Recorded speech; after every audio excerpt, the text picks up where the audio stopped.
If you play sports before, you know the value of a good coach.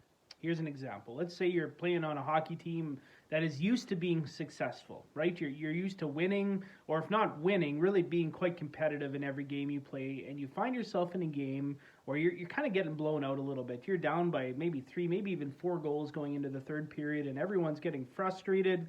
You're making dumb mistakes. You're taking undisciplined penalties. It just feels like the wheels are starting to come off this thing. And so you come to an intermission or maybe a timeout, and the coach kind of gets you all together and gives you just a very helpful pep talk, right? He's not shouting at you. He's not down on you. He recognizes that you're facing a challenge that you have not faced before. And so he helps you think through it. Okay, we have lots of time yet, especially if it's like the second intermission. We got a whole period to play yet. We know that we can beat these guys. We know that we have systems that we can use and plays that we can use that are going to be effective against this team. We know where their weak points are. We know that maybe their goalie's not very good on the short side, or if we start to pick on this guy, hit him a little bit more, he'll get frustrated. Whatever, he helps you understand that there are ways that you can still be successful. Everybody just take a deep breath, focus on the task at hand, and we will get through this. And if your team responds well, maybe you win. Maybe if you don't win, you come back and make it a close game and you're happy with your effort after the third period. That coach will likely not leave it at that, right? In the meeting in the locker room after the game, or maybe in practice later that week, he's going to say, okay, guys, we faced a challenge there that we're not used to facing. How do we do better next time that comes? What are some ways we can prepare ourselves if we find ourselves in that situation again? And he sets you up for success down the road. That's exactly what we see happening in Nehemiah chapter 4. Nehemiah 4 outlines the first opposition that the Jewish people face in their rebuilding of the walls of Jerusalem. It's not the last, but it is the first. And it comes at this point from an outside source. And so as it goes, we see Nehemiah leading well. We see him responding well and able to get the people on his side and help them see that they can face this opposition, they can be successful. And ultimately, Nehemiah 4 ends with them winning this initial point of conflict with this outside source. It begins with mockery. Sanballat and Tobiah come on the scene here again. We met them earlier in Nehemiah, and they'll come up again as the story goes on. They're sort of the rock and the shoe of Nehemiah throughout this whole mission. They're sort of a constant source of outside distraction and all that sort of thing. And so they begin just by making fun of the work. Like, these pathetic Israelites, they're not going to be able to successfully rebuild this wall. They're using all this burnt out, broken down rubble. It's just not something that's going to work. And then they end with sort of the crowning thing.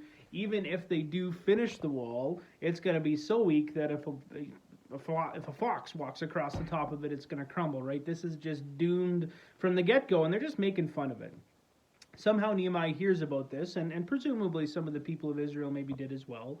And Nehemiah's response is basically to give it to the Lord and not really worry about it, right? These guys, they're just talking. Don't worry about it. We're going to focus on the task at hand. We see Israel responding well, and they build the wall to half its height, right? Even with this mocking going on, they're able to weather that storm and continue. Now, Sanballat and Tobiah don't give up that easily, and so they realize that if they want this wall to stop, if they want this work to stop, they're going to have to up their game a little bit, and so they do, and they hatch this plot that they're going to attack the Israelites. It's going to be a surprise attack. They're not even going to realize what's happening until they are being attacked, and it's going to bring the work on the wall to a stop. And they get the ball rolling on this. And again, the people of Israel hear about these threats that are coming, and at this point, the work does stop. It just stops temporarily, but the people are fearful, right? They understand, man, if these guys attack us, we don't have a wall, we don't have that many people here, and they just kind of get in their own heads a little bit here, and the work comes to a stop.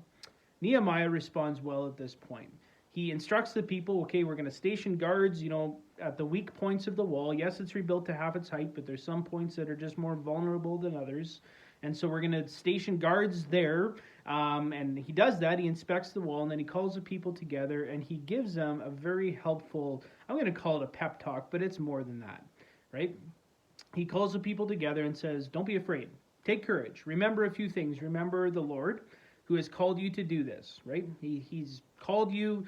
We have the support of the king, all these different sorts of things. Remember what you know is true. Remember who the Lord is. Remember what you have to fight for, your city, your families, your homes, all these different sorts of things. Take courage and stand strong. He equips the people in this sense. Okay, opposition is likely going to come. He doesn't downplay the threat, but instead he gets the people to focus on what they know is true. The Lord who's called them to do this, the reasons they have to fight. Take courage. We're going to be okay. The fight might come, but it's not that we're completely unprepared whatsoever. And he bolsters his army in that way. Now, when Sanballat and Tobiah hear that their plans of a surprise attack have been found out, and that the Lord has stopped this attack, it ends. They don't attack the city at this point. But it's interesting to watch what Nehemiah does. Just because this threat is gone, it doesn't mean he's, okay, threat's gone, everyone back to work like normal. No, he's like, from now on, when you're working, have your sword with you. Be ready for another attack like this to come. We're going to station, trumpeters around the city, and if you hear a trumpet blast from this specific gate, go over there, rally over there, and help your fellow brothers, because that's where the attack is. He equips the people to be able to deal with a threat like this if it is to come again. He doesn't want the people to go unprepared. Now, as I was thinking about this week, this a little bit today, I think there's a lot we can actually learn from this, even in just our own walk with God. There's a lot we can learn about this and apply to a number of different things, but I'm just going to say let's just say our own devotional life, our own time with God every day. We're still in January. January is a time when we often think, okay, I know I need to do better, or I want to do better in my own quiet time with God, whatever, and so we set up a structure we're at the end of January, and maybe we're starting to feel a little bit of the weight. Maybe we're starting to feel a bit of pushback. What can we learn from Nehemiah 4 when it comes to that? First of all, expect opposition. When you're doing what God calls you to do, expect it. This shouldn't catch us off guard, right? Jesus himself warned us that in this world we would have trouble. As the Son of God walking in the world, Jesus faced opposition. As his followers, we need to expect it. So that's the first thing. Expect it. It might come in unexpected ways, but the fact that we're facing opposition should not surprise us. So that's the first thing. Expect it. But then, as you go through and as you face opposition, what can you learn from that? Maybe it starts light. Like maybe it's just distraction. If you fight through the distraction, maybe there's some temptations that come. If you fight through those temptations, maybe there's stronger ones that come. Understand that it can be something that comes in stages like that, and that is normal. What does Nehemiah do here? At the lightest stage, hands it over to God and says, you deal with it, we're going to keep working. And then as the opposition grows, Nehemiah grows to meet that. And so if it's distraction, pray and ask the Lord to remove that distraction. And if that distraction continues, what can you do to separate yourself from that distraction? If the distraction is social media, put your phone away. If the distraction is, some work or whatever the case might be, find a time and a place where you can be apart from those sorts of things. And as it grows, if it's temptation, again, there's ways that you can deal with that. But don't be surprised when that opposition comes, and work to deal with it. And then once that battle is over, look back on it. Okay, what did I learn from that? What worked? What didn't? How can I set myself up for success in the future? It's a very simplistic application of that, I know, but as we look at what Nehemiah does here, that this is what happens. He meets the challenges as they come, and then once that attack is done and dealt with, he equips the people to be ready for the next time it comes. As believers, we need to expect that when we're doing things that God wants us to do, we're going to face opposition. That shouldn't surprise us. It's hard in the moment, absolutely it is, but once we're through it, it's important that we look back and learn from our mistakes, or learn from what worked well, what didn't work well, and ask the Lord to better prepare us the next time that sort of opposition comes. I hope you're having a good week. I hope your January is coming to an end on a good note. But if it's not, I hope this can be an encouragement to you today. And I do hope you have a good rest of your Tuesday. Thanks a lot for joining me, and we'll see you again.